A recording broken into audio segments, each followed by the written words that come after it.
RKR, hello. Hey, is this Mark? Yeah, it is. Hi, Mark. This is John Cafiero from Osaka Popstar. Hey, what's up, John? How you doing, man? I'm good, thanks. How are you? Awesome. I'm doing great, dude. Thanks for calling, and thanks for being so flexible as well. We, Yeah, no sweat. No sweat at all. dude, we have so many. We just got like millions of dollars of upgrades in our studios here, and then Congratulations. thanks. No, I mean, it looks beautiful, but now, man, it's like one thing after another. Like we had a well water connection that busted, so we're out of running water for like a month.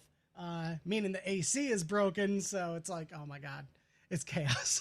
Oh, I'm sorry to hear that. Hopefully it all works out soon. Yeah, no doubt. They're getting it worked out, so it'll be a couple of weeks of roughing it, but then we'll be good to go. So Good. Hopefully it's not too brutal hot in there. no, not too bad actually. Michigan's not too terrible right now. Great. So cool. We'll open up the interview, and obviously, I'm gonna edit this down, and we're gonna throw it on our YouTube, and then I'll make sure to share it back with Alan as well. Great. After it's all said and done. My partner Meatball is out right now. I know him and Alan know each other pretty well too, so we'll just get it rolling, and we'll try to keep it down to 15 for you. Okay, sure. No sweat. I'm here. Sweet, sweet.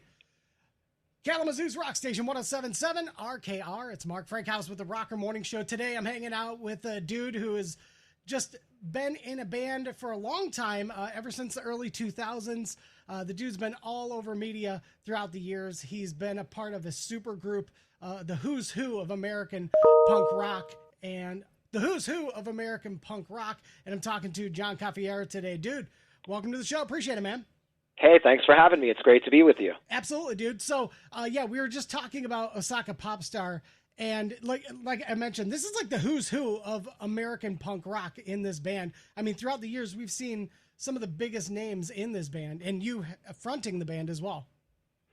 Yeah, I've been really fortunate to have a lot of people that I've grew up admiring and being inspired by work with me and enjoy what I do and be willing to get behind me. So it's been quite the experience and a really incredible ride. But the debut album, Osaka Popstar and the American Legends of Punk, literally is and was just that. It was the debut for Osaka Popstar, and my backing band consisted of all legendary punk icons who I then dubbed the American Legends of Punk. I have Jerry Only from the Misfits on bass on that record, Marky Ramone from the Ramones on drums, Des from Black Flag on guitar, Ivan Julian from the Voidoids on guitar.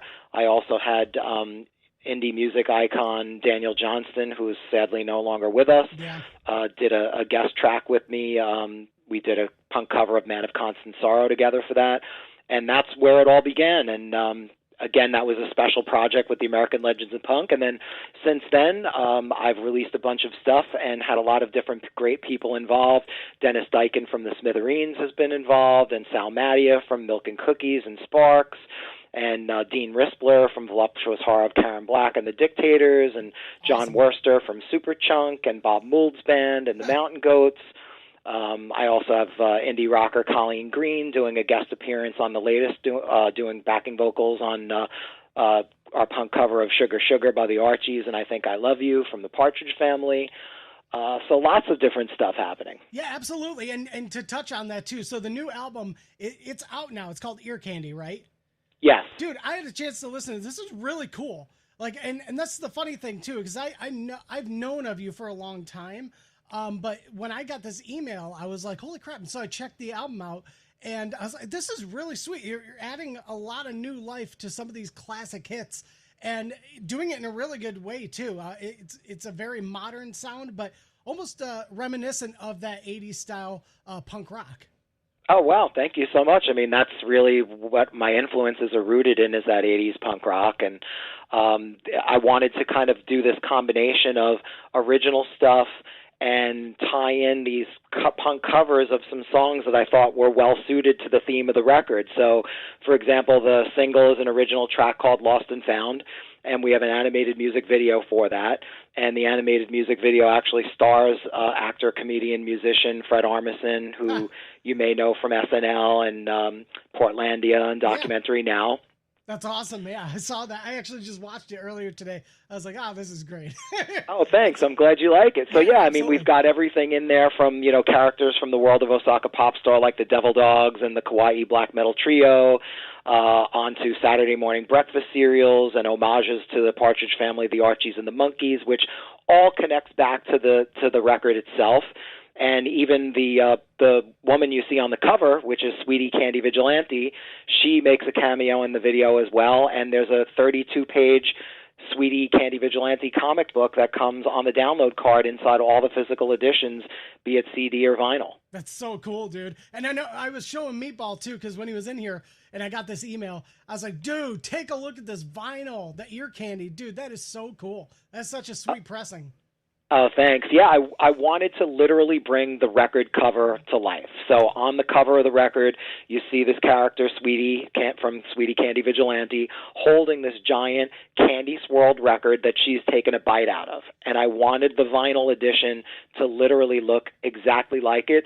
And thankfully, pushing the pressing plant and experimenting with some different methods, we pulled it off. And when you take that record out of the sleeve, you're kind of stepping into the surreal world because the record looks exactly like the record you see in the artwork. Oh, totally. And you know, no pun intended, but it really does pop. The record, the pressing, and the cover, it really stands out, which is sweet, because just taking a look at your website, you guys have some merch up there as well. And it's just funny how you have that like black metal design and then this really bright and popping logo with the ear candy stuff. I think it's great. Oh, thank you. Thanks. Yeah, I just really like to do stuff that I love and that is fun and appealing to me, and it's my hope that other people find it fun and appealing too. No doubt. And you've worked with, now this is really cool, because like when I was a kid, my dad bought this, it was a double album. It was Dr. Demento. And, we kind of grew up with Mystery Science Theater 3000 and South Park. So when my dad kind of introduced this Dr. Demento CD to me, it just blew my mind. There was so much comedy music out there that I never was privy to until I got that album. You've actually been able to work with Dr. Demento. Yeah, I had this idea that I thought it would be really cool to do a punk rock tribute to the Dr. Demento show because I loved Dr. Demento as a kid. And I just thought, wow, it would be really a lot of fun to have a bunch of different classic and contemporary punk bands do these new punk cover versions of songs that you'd heard on the Dr. Demento show. Yeah. And coincidentally, Dr. Demento had played a song from Osaka Popstar called Where's the Captain, which is a song I wrote about Captain Crunch cereal. Awesome. And he had played that and then wrote to me saying, hey, we played this on our show. I just wanted to let you know. And then I reached back out to him and I said, I have this idea for this Dr. Demento Covered in Punk record. And we got to talking and I got him on board. And then I produced that record, which was another really great experience and surreal experience for me. And it was total labor of love. There was a lot of people that thought, God, you're crazy spending so much time and effort on this. And I was thrilled with how it turned out. And obviously there were a lot of other people like me because, to my pleasant surprise, after self-producing and self-releasing that record on my own Demented Punk imprint, it charted as the #1 comedy album for a couple of weeks in a row. That's great. And Billboard, and it simultaneously charted in the best indie albums, the top indie albums, top alternative music albums, all simultaneous. And it held various spots in the top 10 comedy albums for like 6 months. That's so wild. It's a pretty wild ride. If anybody's interested, you might want to go to dementedpunk.com and look for Dr. Demento Covered in Punk. But I've got, Weird Al Yankovic covering Beat on the Brat by the Ramones. I've got William Shatner doing Garbage Man by the Cramps. And then you've got Osaka Popstar doing Fish Heads. And you've got the Misfits doing The Cockroach That Ate Cincinnati. And Joan Jett doing Science Fiction Double Feature from Rocky Horror. So it's this weird culture clash of punk bands doing comedy songs and comedy musicians doing punk songs.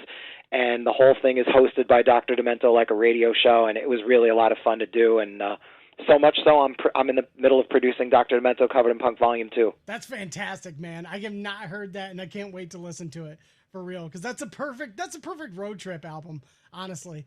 I love Dr. It is, Demento. And it's 2 hours. Yeah, it's literally exactly. a 2-hour record. It's like a 2-hour radio show. That's so cool. So we've talked about your connection, obviously, with the Misfits. I mean, Ear Candy and Osaka Popstar is on Misfits Records. Yep. And so we've talked about how, you've collaborated with Misfits and the Ramones and all those guys. So how did you how did you make that connection? How'd you hook up with them? Because I imagine it started off with you being a fan, and then eventually you became family, really. Yeah, absolutely. I first met the Ramones as a teenager. I was literally, to make a long story short, in New York City having a really bad day, and I saw somebody holding up a giant sign that said Ramones. And I ran over and said, wow, the Ramones, what's going on with them? And they said, you look like one of them. You should go over to the New York Public Library. They're shooting a music video right now. They'll probably use you. So I went over there and I met all the Ramones as a kid. It was a great experience for me. I was and remain a huge fan. And then later on in life, I was working professionally in production because in addition to being a musician, I have a background as a film and video director and producer. And I was working for Lorne Michaels' company, Broadway Video, in production. And one thing led to another, and Geffen Records ended up bringing me on board to direct the Misfits videos for their Geffen record.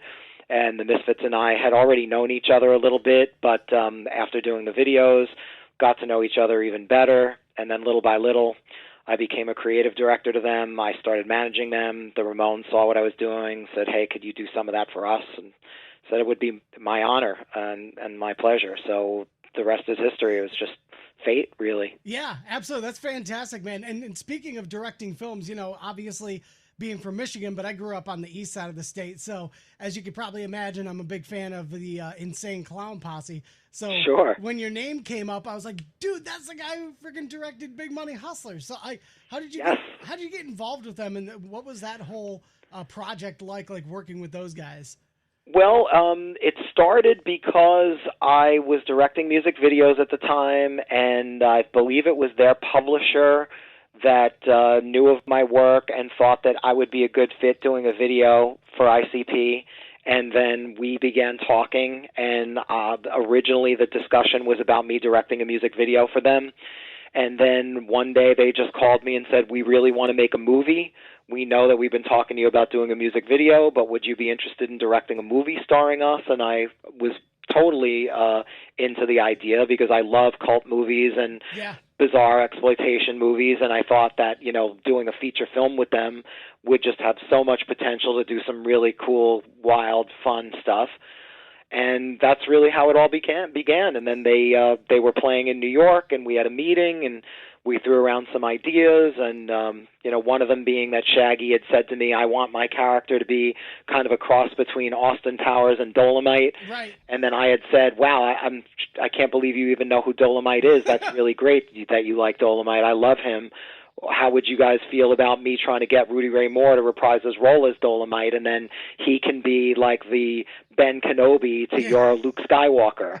And they were like, oh, if you think you could do that, that would be amazing. And I reached out to Rudy, and at first he was kind of skeptical because he hadn't done the Dolomite character in decades, and we spoke on the phone probably for an hour or two, and then by the end of the conversation he said, well, I could tell that you really know the character and really respect the character, and I'm interested. And so I convinced Rudy to reprise his role as Dolomite, and flash forward, years later, and their Netflix is doing biopics about Rudy Ray Moore's life starring Eddie Murphy, so it's pretty amazing. Yeah, absolutely, dude. Yeah, and like same too, because Big Money Hustlers is now a cult classic.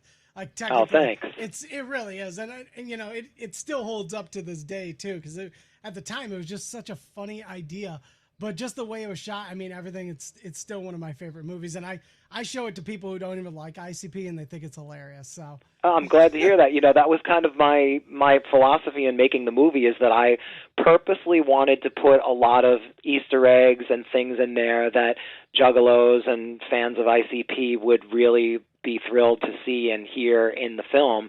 But at the same time, I knew that with the right approach, this could be a movie that even if you didn't even know who ICP was, you could just appreciate as a cool cult movie, and I think we accomplished that. It was to be honest with you, it was a very difficult movie to make, and the process behind the scenes was awful. but when the cameras were rolling, it was magic, and I absolutely loved it, and I would do it all over again simply to know that it exists, because I love the film and I'm proud of it, and I'm glad that it's out there, and nothing good is ever easy. Absolutely, dude, and as you should be too, because it sounds like, and I totally understand the idea of just living your life filled with positive things and things you love doing.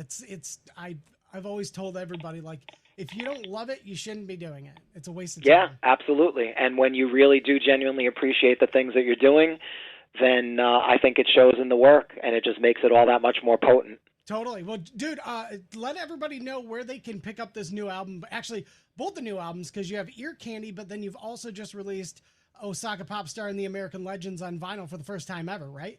Yeah, it's an all-new expanded edition of the debut album. It's been fully remastered in 24-bit, and it's got newly added bonus tracks, Sick. enhanced artwork. But yeah, you could pick up Osaka Popstar and the American Legends of Punk now on vinyl in the new expanded edition, and you could pick up the brand new record, Osaka Popstar Ear Candy. They're available wherever music is sold, on vinyl, CD, or digital, but the easiest, quickest route is to go straight to osakapopstar.com. And you could read all about it. You could click to see the new animated video for Lost and Found from Ear Candy. And if you click on store, you could order like exclusive variants. You could get vinyl, CD, cool merch, all the characters from the world of Osaka Popstar. I hope people will check it out and dig it. Absolutely. John, thanks so much for hanging out with me today, man. I appreciate you. Anytime. Thanks so much. I appreciate you, too. Totally, Glad you dude. dug Big Money Hustlas. Absolutely. Look forward to talking to you again, man. Good luck. Thank you. Take care. You too, dude. Same here. Bye-bye. Bye.